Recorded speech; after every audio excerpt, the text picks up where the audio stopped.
வராகி அம்மனை பற்றி சில வார்த்தைகள். அந்த அம்மன் படத்தை வீட்டில் வைத்து கொள்ளலாமா? சப்த கன்னிகள் என்று விசேஷமாக சொல்வோம்.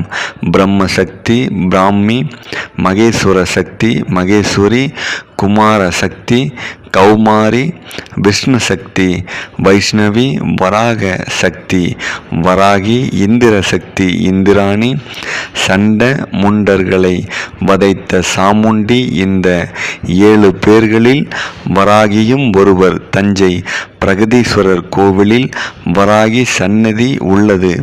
கருவூர் சித்தரின் ஆலோசனைப்படி சோழர்கள் இந்த வராகியை வழிபட்ட வரலாறு உண்டு. வராகிக்கு 12 திருநாமங்கள் உண்டு. பஞ்சமி, தண்டநாதா, சங்கேதா, சமயேஸ்வரி, சமய சங்கேதா,